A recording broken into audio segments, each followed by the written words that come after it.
হয়, যি সময়ত ৰাজ্যৰ যিসমূহ যুৱক আছে এই যুৱকসমূহে বিভিন্ন কৰ্মসংস্থাপনৰ বাবে বহিৰাজ্যলৈ ঢাপলি মেলিব লগা হয়।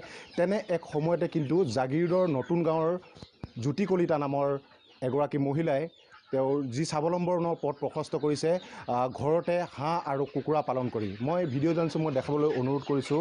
এইখনেই হৈছে সেই জ্যোতি কলিতাৰ কুকুৰাৰ ফাৰ্ম, যিখন ফাৰ্মত তেওঁ ঘৰতেই এনেদৰে তেওঁ গৃহ নিৰ্মাণ কৰি তেওঁৰ নিজা যি প্ৰচেষ্টা, এই নিজা প্ৰচেষ্টাত কুকুৰা আৰু হাঁহ পালন কৰা পৰিলক্ষিত হৈছে। আৰু তাই ঘৰতেই যি কুকুৰাৰ যি পোৱালি, এই কুকুৰাৰ পোৱালিও জন্ম দিয়া আৰু সেই কুকুৰাৰ পোৱালিসমূহ বিক্ৰী কৰি তেওঁ স্বাৱলম্বনৰ পথ প্ৰশস্ত কৰাৰ পৰিলক্ষিত হৈছে। আৰু যে মহিলাসকলে যে ঘৰতে থাকি যে এক স্বাৱলম্বন নিজকে যে স্বাৱলম্বী হ'ব তাৰেই এক নিদৰ্শন দাঙি ধৰিছে এই জ্যোতি কলিতা নামৰ যিগৰাকী মহিলা আছে এই মহিলাগৰাকীয়ে। মই তেখেতৰ সৈতে কথা পাতিবলৈ চেষ্টা কৰিম। কি ক'ব আপোনালোকৰ ফাৰ্মখনৰ এই সন্দৰ্ভত? হয়, ইয়াৰ পৰা হ'ল নিজে স্বাৱলম্বী হ'ব পাৰোঁ, নিবনুৱা সমস্যাৰো দূৰ হয়। ঘৰতে এটা সৰু ব্যৱসায়। আৰু প্ৰথমতে মই ভাবিছিলোঁ ইউটিউবত চাৰ্চ কৰি চাইছিলোঁ মুৰ্গী কেনেকৈ পুহিব পাৰি, বিজ্ঞানসন্মতভাৱে হাঁহ কেনেকৈ পুহিব পাৰি। তাৰ পৰা মই নিজে হ'ল মুৰ্গীখিনি ইনকিউবেটৰ মেচিনৰ যোগেদি উলিয়াই পোৱালি ঘৰতে কৰি নিজে ডাঙৰ কৰি তেনেকৈ হেৰি কৰিছোঁ। আৰু মোৰ মুৰ্গীৰ কেতিয়াবা বেমাৰ আজাৰ হ'লে, মুৰ্গীটোত বেমাৰ হয় মানে ভিতৰত থাকে যেতিয়া তেওঁলোকে, তেতিয়া মোক হ'ল পশুপালন ডক্তৰ হ'ল জাগিৰোডৰ কাকতি ছাৰ, তেওঁলোকে মোক হেল্প কৰিছে।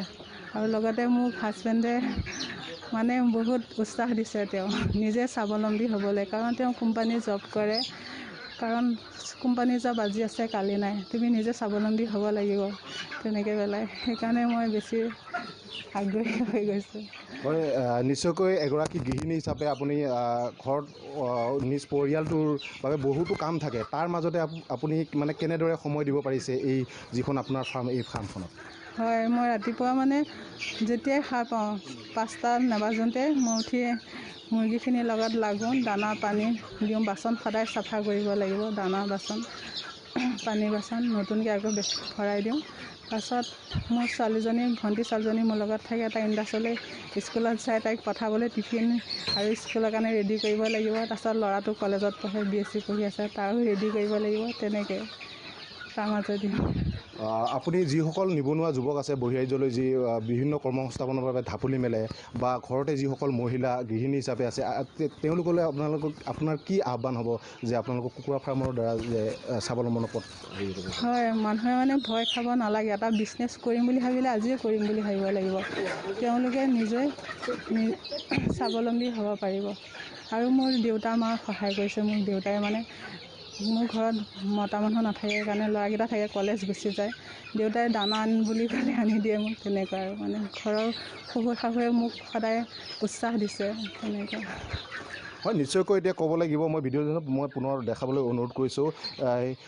যিসমূহ কুকুৰা ঘৰতে কুকুৰা আৰু হাঁহ পালন কৰিয়ে যি জ্যোতি কলিতা নামৰ যি জাগিৰোডৰ নতুন গাঁৱৰ এইগৰাকী মহিলা আছে, এই মহিলাগৰাকীয়ে কিন্তু নিজৰ যি স্বাৱলম্বনৰ পথ, যে প্ৰতিজন ব্যক্তিয়ে যে নিজেই নিজকে যে স্বাৱলম্বী হৈ উঠিব পাৰে তাৰেই এক নিদৰ্শন দাঙি ধৰা পৰিলক্ষিত হৈছে। আৰু এনেদৰেই এতিয়া এই কুকুৰা আৰু হাঁহ পালন কৰিয়ে যে যিসমূহ যুৱক বহিৰাজ্যলৈ ঢাপলি মেলে, এই বহিৰাজ্যলৈ যিসমূহ যুৱক ঢাপলি মেলে, এই যুৱকসকলে বহিৰাজ্যলৈ ঢাপলি নেমেলি কিন্তু এনেদৰে তেওঁলোকে ঘৰতে কুকুৰা আৰু হাঁহ পালন কৰিয়ে তেওঁলোকে নিজকে স্বাৱলম্বনৰ পথ প্ৰশস্ত কৰাৰ এক সপোন ৰচিব পাৰে ইয়াৰ জৰিয়তে।